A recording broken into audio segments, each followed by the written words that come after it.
Good morning. My name is James Kim. Welcome to AMCHAM's very special fireside chat with my very good friend, Dr. Victor Cha. I am super excited to have Dr. Cha with us today. We hosted Dr. Cha and John Hamrick, the CEO of CSIS, during AMCHAM's coverage of the U.S. presidential election in 2020. And I gotta tell you, CSIS always has amazing insights to share. With the completion of the Korean presidential election and the growing geopolitical tensions around the globe, we are so fortunate to have Dr. Cha with us again to hear his insights on the state of global affairs, particularly the outlook on U.S. Korea relations going forward. As you know, Dr. Cha is a senior vice president and Korea chair at CSIS, the world's leading think tank in DC. He's also a professor and vice dean of the School of Foreign Service at Georgetown University. Dr. Cha served as director for Asian Affairs at the National Security Council under President George Bush, and also as the U.S. deputy head of delegation for the six-party talks via North Korea. He also received 2 outstanding service commendations during his tenure at the White House. And I deeply admire Dr. Cha for his dedication to public service and unparalleled expertise in foreign policy. So Victor, thank you so much for being with us today. And I know you're really, really busy. So in terms of housekeeping, I'm gonna moderate this fireside chat with Dr. Cha for around 40 minutes and then open the floor for questions. So if you have any questions, please feel free to submit your questions via the Q&A function at the bottom of your Zoom screen throughout the webinar. So without further ado, let us get started. So Victor, before I start with the Q&A, I'd love it if you could say a few words to the audience. We actually have a very big audience today. Victor?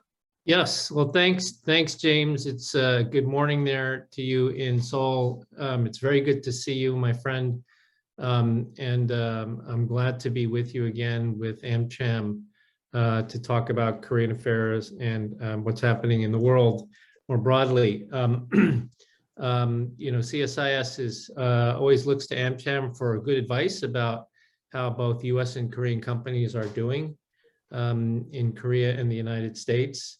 Your members' voices and your voices are considered very important in Washington in a nonpartisan or bipartisan way. So it's always an honor and a privilege and a pleasure to be with you.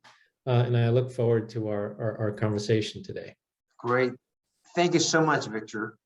So let's go dive right into the elephant in the room. How do you think, Putin's war on Ukraine is going to unfold in the next few months? I know you had mentioned that the entire U.S. government is looking at this, and that's really, really time consuming. Yeah, I think that's right. I mean, you know, the U.S. government is a big institution and should be able to handle many different crises and contingencies around the world at any one time.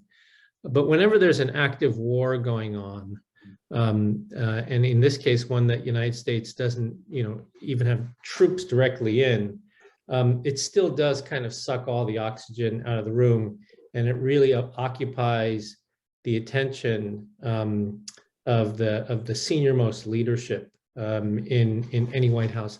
I worked in an administration that was in 2 wars, you remember, right, both in Iraq and Afghanistan, and in terms of the sort of interagency meetings that are led by either the president or national security advisor, they tend to get completely dominated by this, the issues, whether it's the war in Ukraine or the war in Afghanistan, the war in Iraq. It's just impossible for that not to be the case, and I think that's the case today.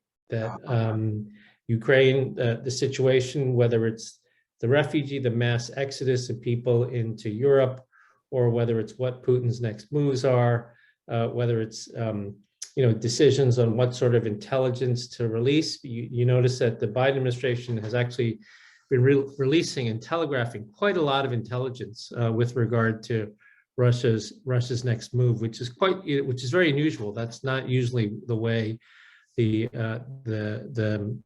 U.S. government intelligence community operates. So, big decisions in terms of that, concerns about how this will escalate, what Putin is trying to do in terms of repositioning forces from Kyiv, whether there'll be an agreement over the Donbass region, and these sorts of things. So from the perspective of all of us who work on Asia, whether it's Asian security or Asian business, this is really taking up a lot of time and attention. And we see it manifests itself in real ways. So for example, the senior envoy delegation for President Yoon is now in Washington, D.C. And they had a good meeting today, I understand, with Deputy Secretary Wendy Sherman. But the principals like Secretary Blinken, President Biden, they're quite preoccupied with the war, with relations with the European countries. It's really all consuming right now. So. Victor, your insights are truly amazing, and I think it's the experience that you've actually had, during your term at the White House. So let's talk about the security landscape in the Indo-Pacific region. Do you think Putin's war, is going to embolden maybe Beijing and Pyongyang to do some interesting military, actions in the region? Taiwan is an interesting topic. And lastly, do you think China is going to reposition itself closer to Russia, thereby creating a bigger U.S.-China tension in the region? Your thoughts would be really, really great. Sure. Thanks for the question. Well, I do think so. Starting without not talking about the impact of the war, but just there is a growing alignment between Beijing and Moscow. That North Korea is also benefiting from that, and that's largely a reflection of this, new sort of era of U.S.-China strategic competition. Right, we saw it at the end of the Obama administration, then fully in during the Trump presidency, and then continuing with the Biden administration. Jake Sullivan very early on made a very clear statement that acknowledging that the United States is in a competition with China and that the United States intends to win in that competition with China, which is pretty strong and bold language for a Democratic administration that really usually doesn't make those sorts of statements. And so, I mean, there's reason for that, and we can certainly discuss that. But that certainly creates a dynamic where it brings illiberal countries like China and Russia closer together. This is before the invasion of Ukraine. I think since the invasion of Ukraine, the Chinese are trying to play it both ways, but I think their messaging has not worked, in the sense that I don't think that people in Washington feel like China is being helpful on the Russia-Ukraine situation, and in fact, China is being very transactional about it. Basically saying, so, well, if I do something here, what will you do for me? Rather than talking about, human rights violations, war crimes, sovereignty, the targeting of innocents, these sorts of things.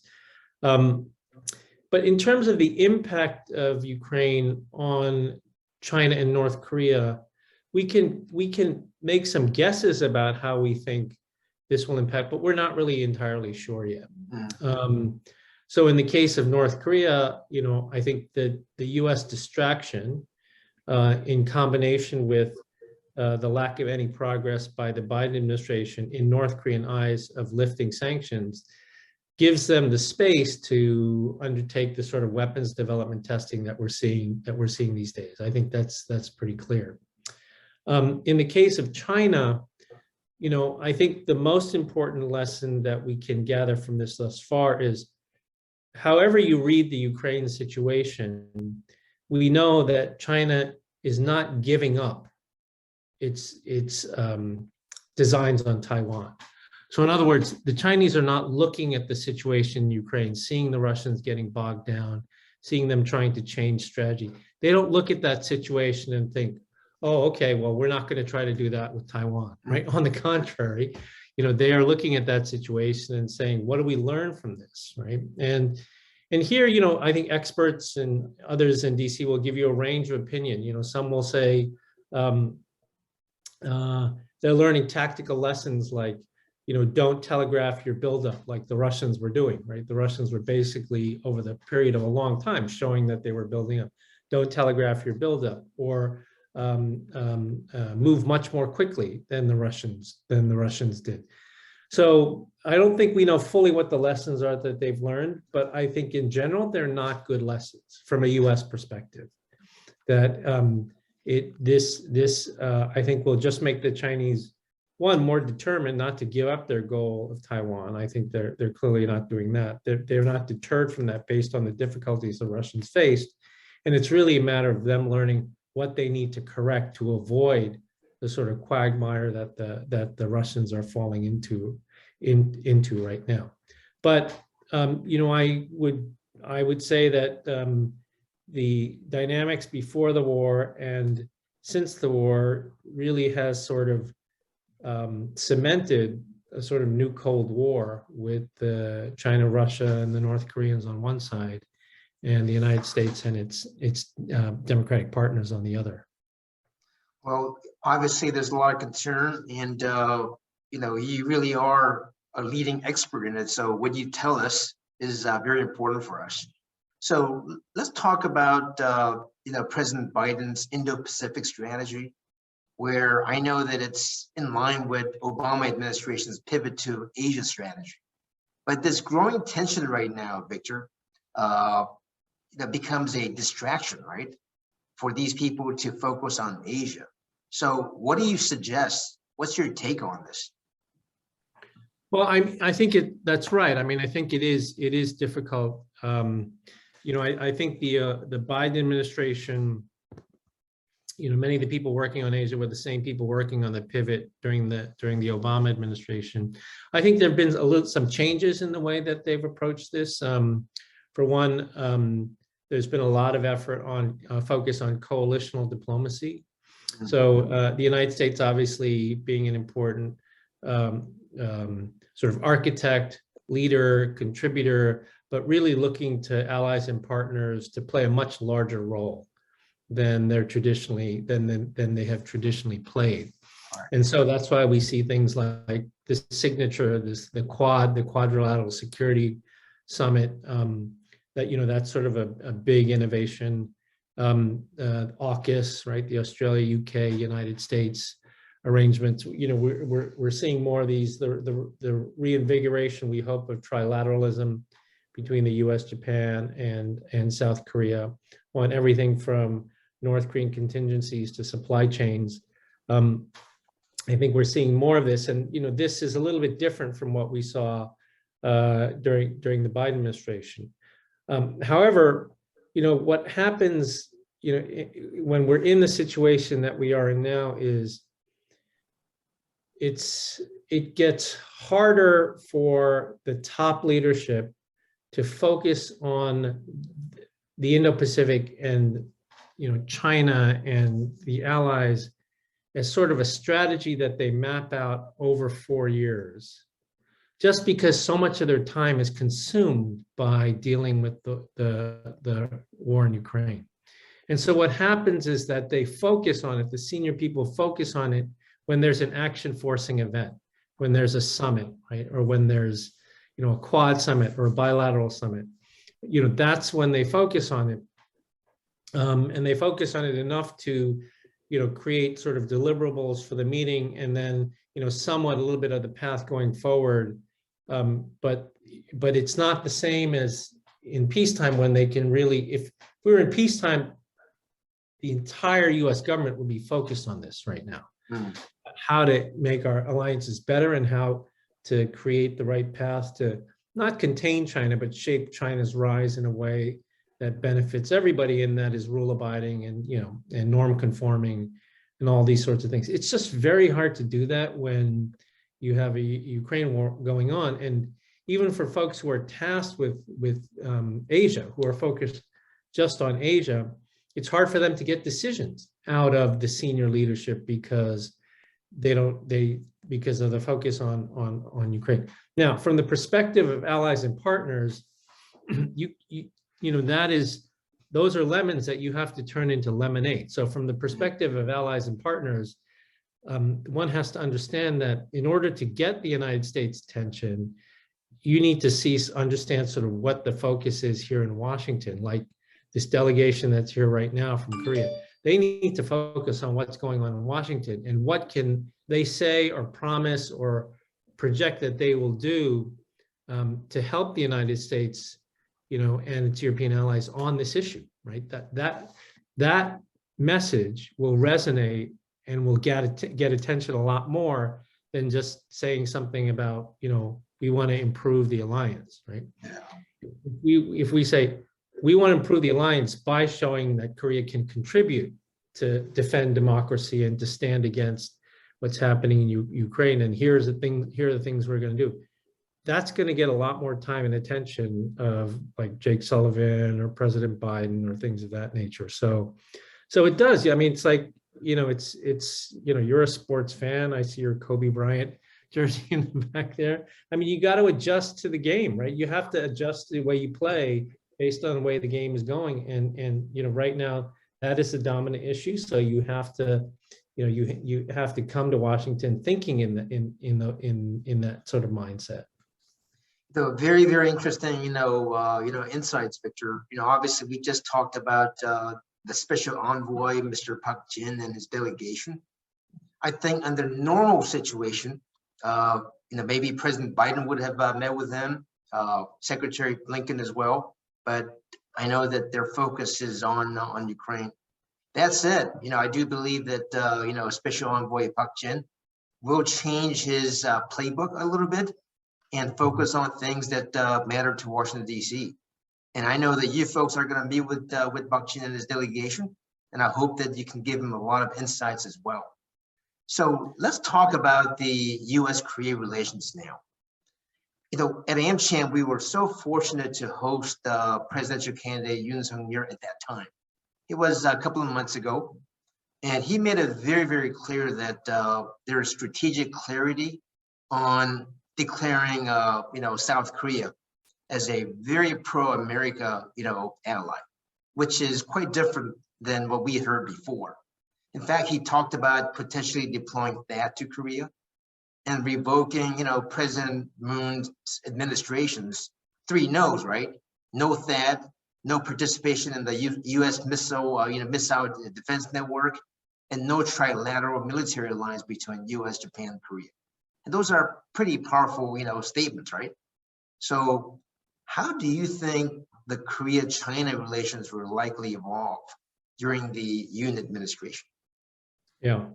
Well, first, let me say, you mentioned Special Envoy Park Jin and the delegation that's here in Washington. So first, let me say, I think Park Jin is top notch, right? He's, he's a scholar. He's a government official who knows how to make things work in government. He's a politician, right? So I think he's top notch, and I'm glad that he's leading the delegation. He's a known quantity in Washington, and it's great to see him back in DC. And as you said, we're going to host the delegation later this week at CSIS. So very happy to see him here, and and I think he understands it. I think he gets it about what's important and what sort of messages to send.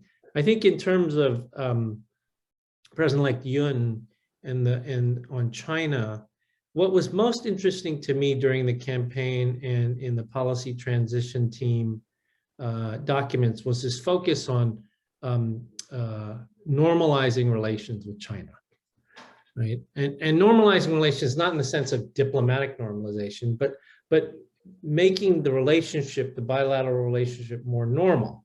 Now, that's important language. It's significant language because it suggests that it hasn't been normal, in the sense that South Korea has sort of wavered between being fearful and timid with regard to Chinese economic retaliation, like the THAAD issue, or being basically a supplicant of China because the China policy is held hostage to the North Korea policy, in the sense that we want China, the South Koreans want China to help on North Korea, therefore they will, not do anything to upset the Chinese.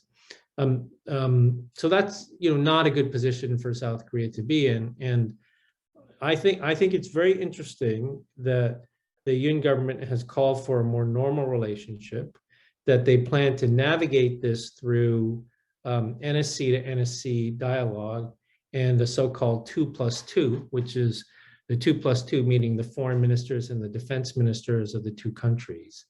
They plan to navigate the relationship that way, to make it more equal, and to signal very clearly that South Korea will do things for its national defense, regardless of whether China likes it or not. Now, the key there, I think, is not just to make that statement, but to make it early and often and consistently, and not to waver. So, this very interesting test case, and I don't know if they did this to lay down a marker or because they really feel it's necessary. It could be a combination of the two. But as you mentioned, James, this idea of a Korean THAAD battery in Seoul, right? I mean, so that is, that is taking the bull by the horns, if you will, right? By basically saying, and he said it during the campaign, and it's been in the transition statements that they're going to do this because of the North Korean missile threat. That's the main reason. It has nothing to do with China, and they're not going to waver from that position. I think the mistake that happened in 2017 was that South Korea did waver, right? You had the Park Geun-hye government saying yes to the THAAD decision. The Moon government then came in and said they were going to review the decision it basically took a year to review the decision. And that sort of wavering was a signal to the Chinese to put pressure, because once Moon said that they were going to do the review, the Chinese saw this is the opportunity to really try to squeeze South Korea. And so, as you know well, they inflicted a lot of pain on South Korea. I think the situation is different now. One, because Yoon thus far has been very consistent about what he wants out of the relationship with China. Two, public opinion, as you know well, in South Korea now is very cognizant of what China did to South Korea, and so he has public opinion on his side. And then third, if China were to retaliate like they did in 2017, I don't think 2022 is 2017, right? In the sense that in 2017, when China was carrying these things, this economic coercion against the Philippines, against Japan, Norway, South Korea, the world really didn't know how to respond to that. Now, I think there's a clear understanding of Chinese activity, Australia being the lead case, and that countries that are willing to stand up can still do trade diversification, trade diversion, and find ways to blunt the impact of the Chinese economic coercive measures, right? Australia is actually a very good example of that. They have used trade diversion to blunt a lot of what China has done. And so in that sense, I think the world is better organized, it's better prepared if China were to try that again. So I think it's a very different situation, and I actually give credit to the Yoon folks for being willing to take such a bold stance. It's based on mutual respect. It's just that they want China to respect South Korean security interests. I mean, that to me makes perfect sense. And importantly, they're not going to allow their China policy to be held hostage to the North Korean engagement policy, which is another big difference that in many ways liberates Seoul in terms of how they look at China. But I think when the Moon Biden summit occurred, they actually talked about developing even more sophisticated security relationships. So maybe now, with President Yoon coming on board, do you see an expanded role for Korea as America's ally in the military side for regional security? Oh, I certainly think so. I think that, to be fair to Korea, that, they have been very quietly helping to build capacity in the region in terms of regional security, whether it's in the Philippines, countries sort of around the South China Sea. They've been doing it, but they've been doing it very quietly and in almost a plausible deniability way, right? Which, if you're trying not to upset China, I can understand why you might want to do that. But the trade-off there is if you sort of do it in this plausibly deniable way and don't want to take credit for it, or don't want to say that there's a reason you're doing this that has to do with broader regional security, it's like the worst of both worlds, because you're expending the resources and the capital, and your voice is not growing, right, as a voice that matters in terms of the regional security equation. So, I think the Yoon government, may do a bit more than what we saw in the Moon government. I don't think they're going to do FONOPs, freedom of navigation operations in the South China Sea. That may be a step too far, but they may do a little bit more. But the most important thing is that I think they'll be more public about it, and they'll say why they're doing it. For freedom, freedom of the skies, freedom of the seas, supporting democracy, rules-based order, and just by doing that, they'll have a larger voice in terms of regional security. What's happened, I'm sorry to say, over the 5 years of the Moon government is that all of these coalitional groupings that we talked about earlier that Biden has focused on, the Quad, AUKUS, other sorts of things, Blue Dot Network, Economic Prosperity Network, Development Alliance, Development Assistance Alliance, all of these sorts of things are forming among countries in Asia, and Korea is not part of them. They're separate. There's no solid lines connecting Korea to any of these coalitional initiatives. So Korea is being isolated. And that is not good for Korea, and it's not good for the region. So connecting Korea to that, whether it be through the Quad or other sorts of things, is good for Korea. It's good for the region, and it gives Korea more voice in its neighborhood. Wow, that's good education for all of us, Victor. Let's talk about North Korea. Obviously, you're one of the real experts about North Korea. They've been doing a lot of missile tests, since the beginning of the year, which is, pretty interesting. Even our charge, Krista Corso, I know he had an amazing webinar with you guys at CSIS. And I think he actually mentioned that the U.S. government would be willing to engage North Korea in a dialogue without any conditions.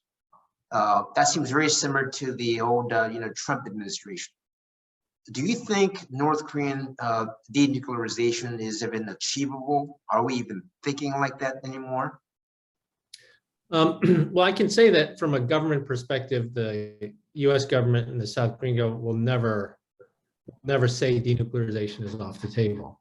I think they will always say that that's the case.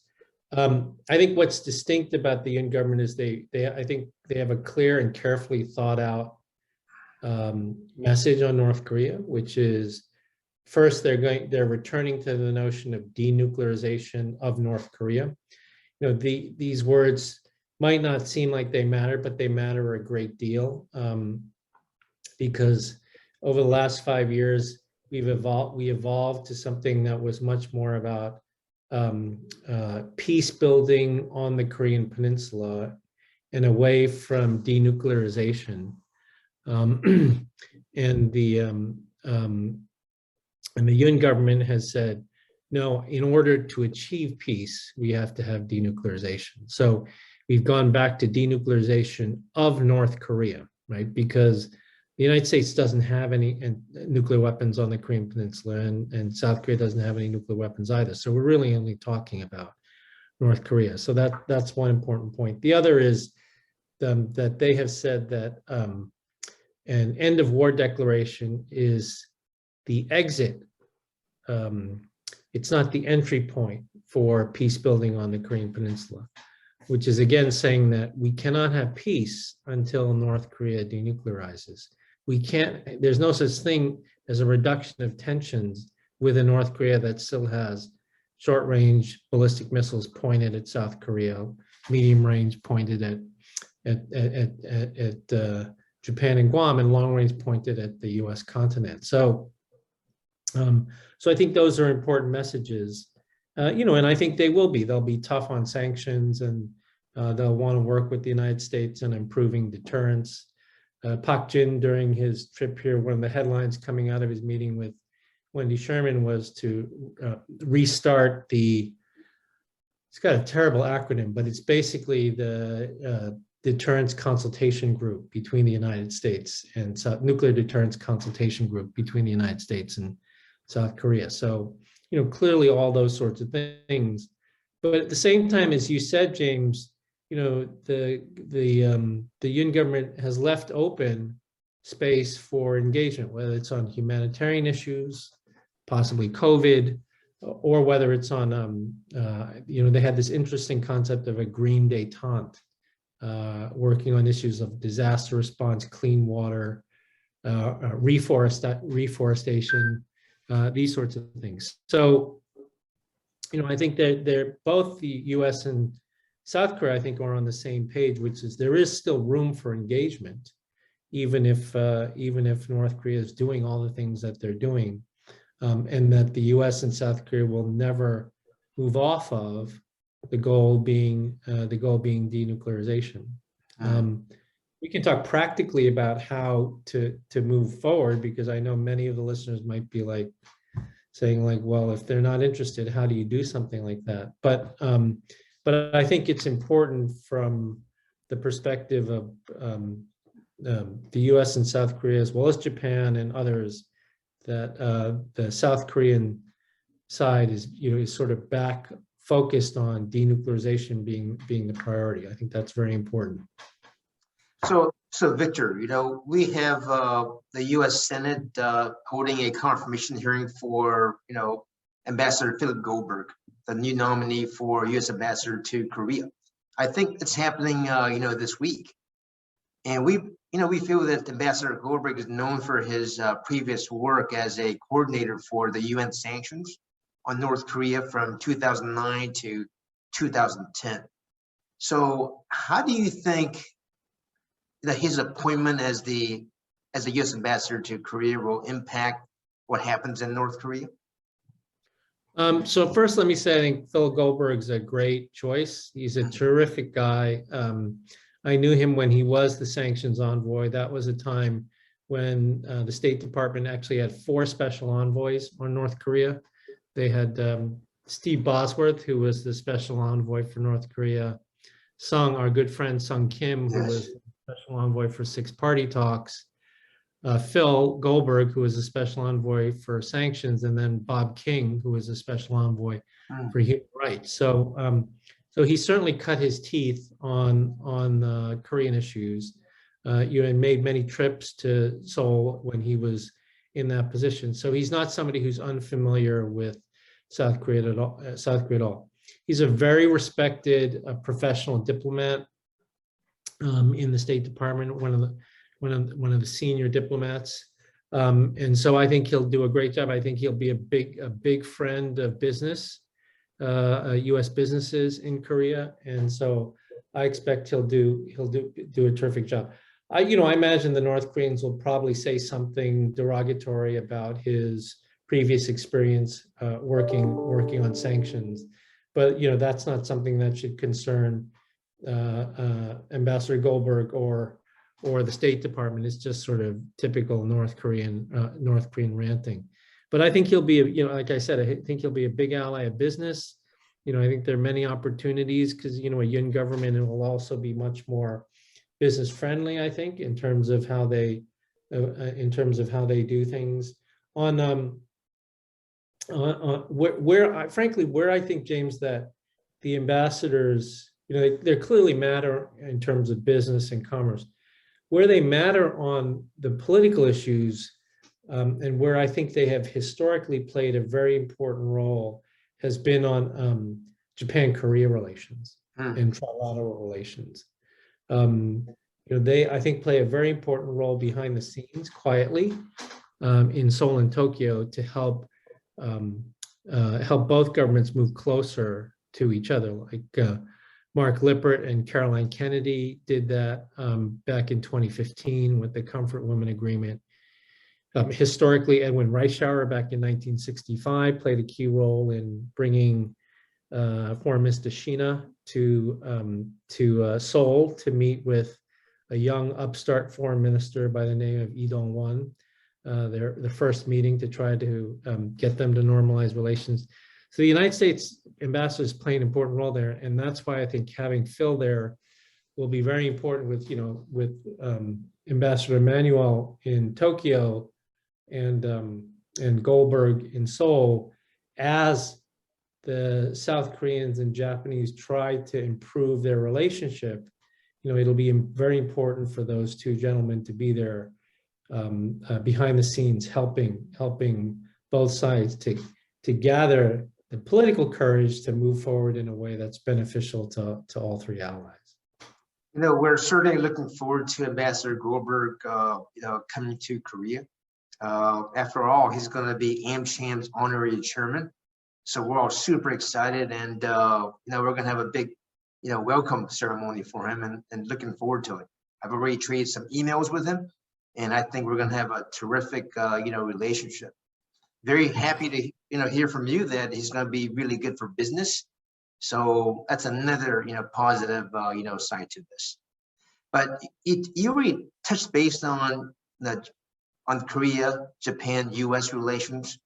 And I think that, President-elect Yoon talked about Japan being more forward-looking with Korea. So I hope that it becomes really an interesting and a powerful, relationship for three parties, because we certainly need it. I know we just have a few minutes left before I want to open it up to the floor for Q&A. But let's just finalize, my questions on just the special envoy and the delegation to DC right now. I'm glad that you think that the envoy is going to be very helpful. I don't know if you know this or not, Victor, but Park Jin actually speaks 3 languages, right? English. He speaks fluent Japanese, and I believe he speaks, pretty good Chinese too. So hopefully that covers the base. So what do you think the final takeaway will be when he returns to Korea from the trip to the U.S.? Yeah, it's a great question. So these envoys, their main role is to be the first point of contact, in person contact between an incoming administration and the one in the United States. I think it was intentional and very significant that President-elect Yoon and his team only chose to name first the senior envoy for the United States, and then to send that delegation to the U.S. before they've even named any other envoys for Japan, China, Russia, the EU, whatever it might be. So that in and of itself is sending a very important message that the United States is the key ally, and that's where their diplomacy starts, right? I think that's a very important message. Having said that, as we discussed earlier, that delegation, when it comes to Washington, has to, and I think is, aware of the fact of what is preoccupying the minds of the senior-most leadership. So if they are coming with a very strong message on Ukraine, I think that's 2 thumbs up. That would be a very positive thing. It will get the attention of the senior leadership. It will get time with the senior leadership. It will get something for President-elect Yoon and President Biden to work on together. Obviously there are many issues in the alliance to work on, but to work on together that has global ramifications, global implications. Yeah. But most importantly, we like to think about these sorts of things as being big and strategic, but they're also tactical. And at the tactical level, the idea is obviously we want an early summit between President Yoon and President Biden. And where it happens, will depend on scheduling of the Quad and some other things. But that will be, one of the most immediate things that the new team in Seoul will be focused on is, when that first meeting is going to take place, and how can they ensure that will be successful. I know they've talked on the phone, but it's not like meeting in person. So Victor, without putting you on the spot, any guesses on when this date's going to happen? Oh, yeah, it's hard to say. I mean, that obviously the U.S. will send a delegation to the inauguration, and then I think the first opportunity will be on the sidelines of, or the first opportunity will be when the president comes to Asia for the Quad summit, right? And so that could probably be towards the end of May or something like that. So it might be only 2 weeks after he takes office. Wow. Which would be a good thing. I think it would be a very good thing.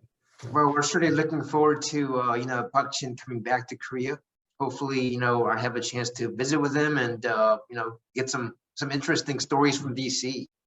But let me just open it up to the floor for some questions that came in.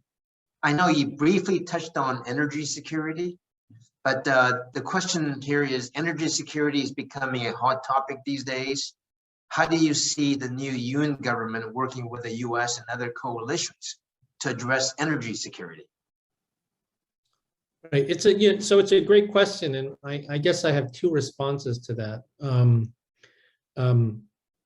One is that it sounds as though the Yoon administration is going to sort of reinvigorate the civil nuclear energy industry in Korea.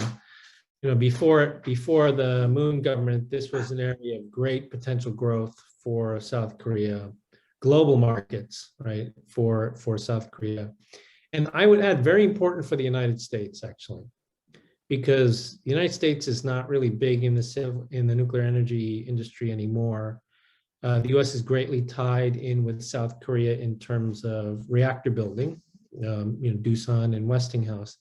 And most importantly, when Korea made the sale to the UAE, there was a real sense that if a country like Korea is out there in this market, it makes the U.S. feel comfortable that that sort of blue ribbon standards are being used for nuclear safety and nuclear security. By nuclear safety, we mean prevention of meltdowns. By nuclear security, we mean security against terrorism or the release of fissile material, right? And so if Korea sort of fades out in terms of doing that, that's not good for the United States more broadly, because that means China and Russia are basically dominating the market. So I think that's one area. It's worth noting that in the transition statements, the Yoon government talked about building on the May 21 summit, which was a very good summit between Biden and Moon. I think everybody agrees that it was. But building on that in a number of areas, including outer space cooperation, but they also said nuclear energy, right, which is important. I think, and the other aspect of this, I think, is also related to Russia, because South Korea has joined on to the sanctions against Russia, but has also sought exemptions from those sanctions when it comes to some energy imports. And, I certainly understand why they need to do that. But there has to be other solutions that the United States and South Korea can work together on. So I know something that we've talked about in the past has been to legislate an ability for the United States to export more different types of energy to South Korea. It makes much more sense for South Korea to be reliant in terms of energy imports on a reliable ally like the United States than on Russia or Iran or other sorts of places. So I know that takes a lot of work, but if the two governments are focused on that as it being strategically important, then then perhaps some progress can be made. The next question from the audience is how has public consciousness regarding ROK's role in the international order evolved recently, and what impact is it going to have in policymaking? I think the question is more about, is Korea gonna, because of the Ukraine situation, is Korea gonna provide more aggressive military aid, whereas in the past, Koreans consider problems in other regions, other countries to not be their concern? Yeah. So I would say here the answer is Korea a parochial power or is Korea a global power, right? And I'm not trying to say this in a negative way, because every government has its own priority, but it's clear that the outgoing government in South Korea had as its clear priority inter-Korean engagement. And because it was focused on inter-Korean engagement, that affected its relationship with China, that affected its relationship with Russia, even to the extent that if China did something to Hong Kong, or if Russia did something to Ukraine, Korea would soft pedal its position. Right? I don't think that's where the Yoon government is going to be. I think they've been, and I think part of this is because, as you know, James, Yoon has no foreign policy experience at all. And so I think he and his advisors did a very smart thing, which was, okay, you have no foreign policy experience, don't worry about the issues, right? Don't worry about the issues. Just tell me, what do you believe in? Like, what do you believe in? And in his first debate, I think if you remember, candidate Yoon at the time said, I believe the things I believe in democracy. I believe in the liberal order, right? I believe, which is a very good way of trying to understand foreign policy. First, decide what your values are, because that gets externalized in terms of your foreign policy.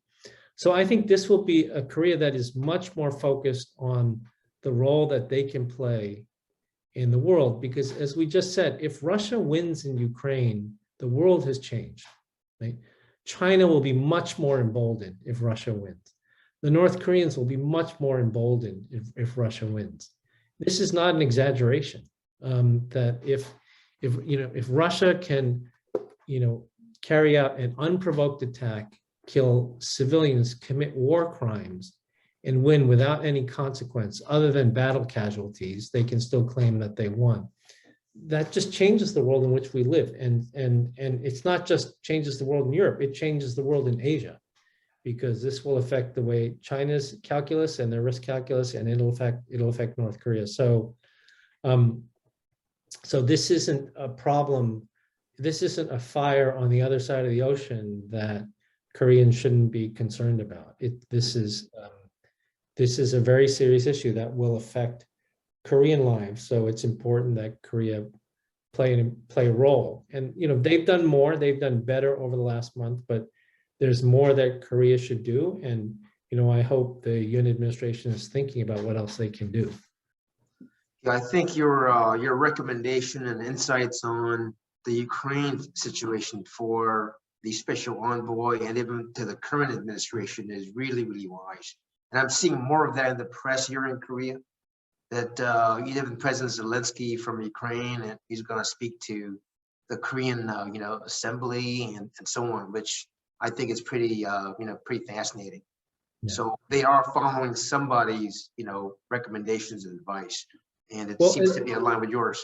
And if I could just add, James, I think that, naturally there'll be a tendency for Korean companies to, when the dust settles, to say like, we're going to invest in Ukraine. Like, we're going to put a foundry plant in Ukraine. And that's all fine and good, but to stand on the sidelines while the war goes on, and then when the dust all settles, to say we're ready to go in there and make money, make Ukraine stronger, but make money. That's different. That's different from being both a political and a military supporter, mean, not committing troops, but there are things that Korea can do that can help on the combat side and capacity side, and be a partner of Ukraine, of democracy. And then after that, be an economic partner. That, that is that's showing much more commitment than sit on the sidelines and say, okay, the war's over. Now we'll talk about, building stuff in Ukraine. So Victor, the last question I have from the audience, and I'd like to wrap up, is I think it really has to do with North Korea.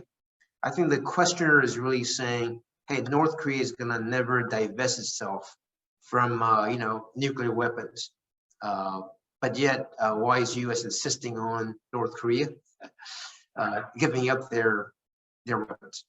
Any comments on this? Sure. So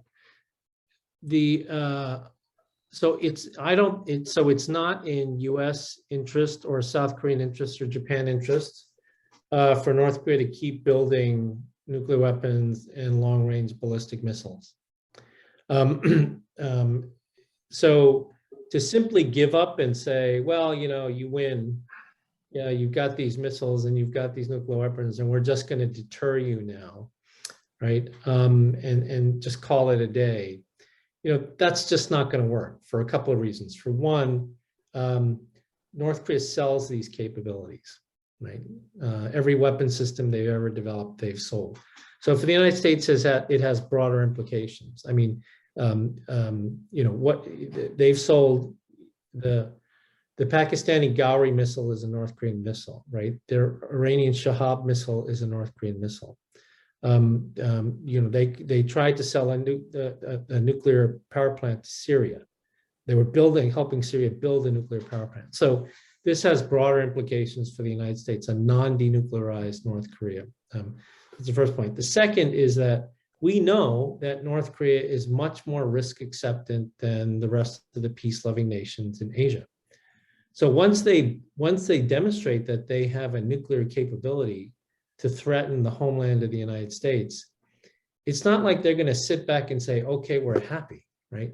This will most likely translate into some sort of coercive actions by North Korea to try to get South Korea to pay for peace, right? To pay money for peace, or to pay in whatever way. So, my point here is that the implications of a nuclear North Korea are much broader than simply, oh, let's leave them alone and deter them and they won't bother anybody, right?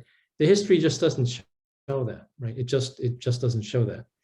Now, as I said, nominally the United States will always say denuclearization of North Korea is our goal, but that doesn't mean that the United States cannot engage in incremental step-by-step negotiations to try to get a test ban treaty, right?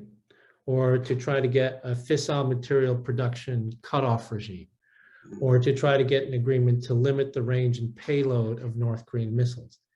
In Pentagon arms negotiation parlance, this is what is known as threat reduction negotiations, right? The diplomatic trick, the diplomatic thing here is politically very difficult to engage in those sorts of negotiations while saying that you've given up on North Korean denuclearization, because it means we gave up, and so we're just going to try to reduce the threat, and we accept North Korea as a nuclear weapon state.